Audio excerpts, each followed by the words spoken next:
안녕하세요. 10월 13일 화요일 한절 한 끼 서정훈 목사입니다. 여러분 매일 말씀 묵상 잘 하고 계신가요? 이 영상만 보시고 끝내면 안 되고요. 여러분도 여러분 나름대로 묵상을 해보시고 가능하시면 댓글을 남겨주셔서 서로 다른 다양한 시각으로 우리 안에 풍성한 말씀의 은혜가 나누어졌으면 좋겠습니다.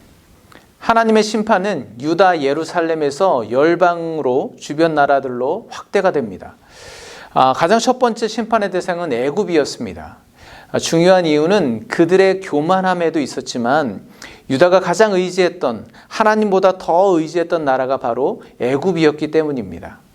우리가 이방 나라들에 대한 하나님의 심판을 통해서 우리가 생각해 보아야 할 것은 우리 안팎의 죄악과 허물들을 하나님께서 어떻게 다루어 가시는지를 우리가 주목해서 바라보면서 묵상을 할 필요가 있습니다. 오늘 묵상할 본문은 예레미야 47장 말씀인데요. 블레셋에 대한 심판의 내용이 담겨져 있습니다. 짧은 내용이라서 전체적으로 한번 보도록 하겠습니다. 블레셋은 가나안 땅 서쪽 지중해 연안에 위치한 그런 나라였죠. 보통 5개 주요 도시들의 연맹 국가라고 알고 있습니다.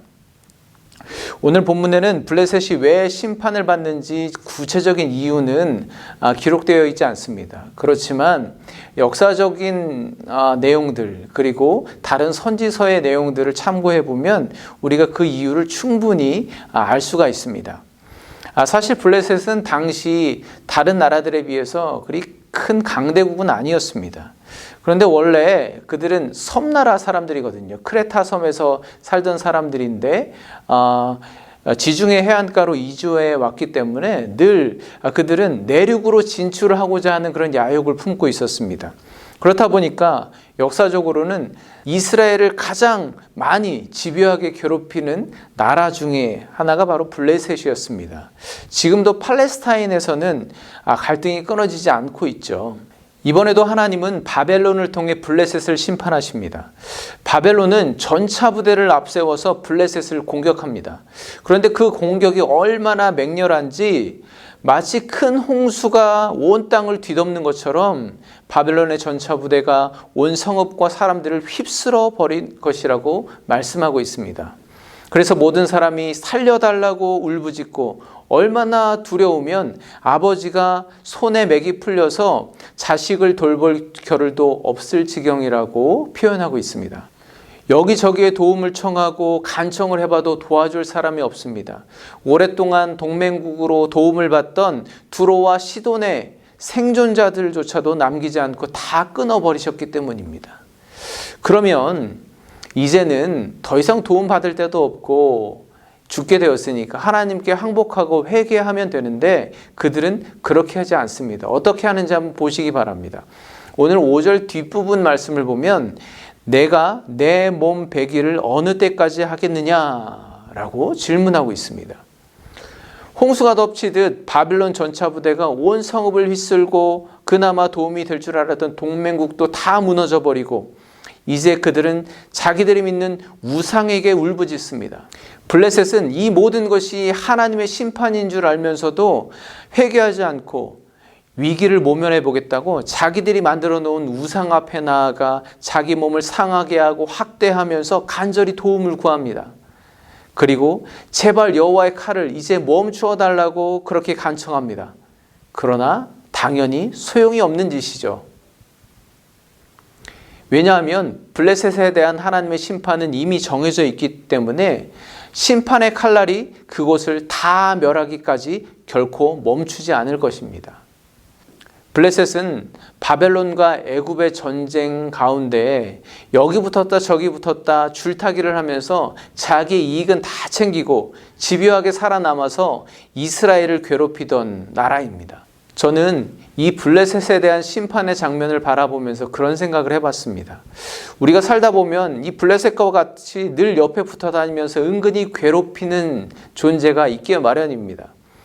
뭐 엄청난 고난과 위협을 가하는 것이라면 어떻게 좀 해보겠는데 좀 평안하게 살만하면 갑자기 나타나서 흔들어 놓고 또 믿음 생활 잘하고 있는데 갑자기 나타나서 교회에 대해서, 목회자에 대해서 이런저런 부정적인 이야기들을 막 퍼부으면서 혼란스럽게 만들어 버립니다. 틈만 나면 이 사람 저 사람에게 붙어서 이간질이나 하고 이것저것 잘 이용해 먹고, 그렇다고 끊어버리고 싶지만 끊어지지도 않는, 사라지지도 않는, 자꾸만 내 발목을 잡고 늘어지는 존재가 있게 마련이죠. 내 영성을 쪽쪽 빨아먹는 그런 모기 같은 존재가 있다는 거죠. 여러분은 어떠십니까? 여러분, 그러나 그 존재는 결코 영원하지 않을 거라고 오늘 말씀을 통해서 우리에게 알려주십니다. 하나님께서는 우리의 고통을 헤아려 주시고 반드시 당신의 방법대로 단호하게 그 죄악들을 다루실 것입니다. 간에 붙었다 쓸개 붙었다 여기저기 줄타기 하며 살아남아 끈질기게 괴롭히던 그 존재가 생존하기에 붙들었던 모든 것들을 다 끊으시고 멸망시키실 것입니다. 여러분, 혹시 주변에 머릿속에 떠오르는 이 블레셋과 같은 존재가 있지 않습니까? 그 사람 때문에 믿음이 흔들리고 낙심하게 되지 않습니까? 나도 똑같이 되갚아 줄까? 그런 마음, 그런 복수하고 싶은 마음이 들지 않습니까? 생각 같아서는 한번 들이받고 싶은데 내가 믿는 사람이니까 참는다. 몇 번이고 그렇게 참아내야만 하는 그런 사람이 있지 않습니까? 여러분, 어찌하시겠습니까? 눈에는 눈이다 시원하게 복수해 주시겠습니까? 아니면 지금까지 참았는데 조금만 더 참아보자 그렇게 꾹꾹 누르고 계시겠습니까? 참지 마시기 바랍니다.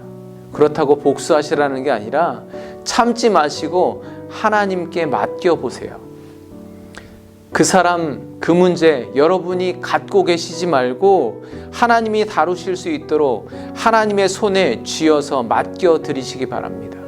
성경은 우리에게 한 번도 복수하는 방법을 알려주시지 않았습니다. 오히려 용서하라고 거듭해서 말씀하고 계십니다. 물론 용서가 쉽지 않으니까 그건 여러분들이 알아서 하시면 되겠고, 반드시 기억하셔야 할 것은 복수는 절대로 안 됩니다. 왜냐하면 복수는 하나님이 하시는 것이기 때문입니다. 하나님이 하시는 일이기 때문에 그렇습니다. 여러분, 그러니까 제발 여러분의 삶의 블레셋 때문에 흔들리지 마시기 바랍니다. 그것에 맞서려다가 함께 악한 일에 휘말리지 마시기 바랍니다. 그것이 여호와의 하나님의 심판의 칼 앞에 놓여 있음을 반드시 기억하시기 바랍니다. 함께 기도하겠습니다. 하나님, 우리가 믿는 자로 살아가면서 뜻하지 않는 환난을 당하고 나를 끈질기게 괴롭히던 악인들이 형통함을 바라보며 때로는 믿음이 흔들릴 때도 있습니다. 그러나 주님께서는 반드시 그 모든 것을 그때 마침내 다루어 주실 것을 믿고 하나님의 손에 모두 맡겨드리게 하여 주시옵소서. 예수 그리스도의 이름으로 기도합니다. 아멘. 주님께서는 오늘도 우리보다 앞서 행하실 것입니다. 주님께 맡겨보시기 바랍니다. 내일 수요일 아침에 다시 뵙겠습니다. 감사합니다.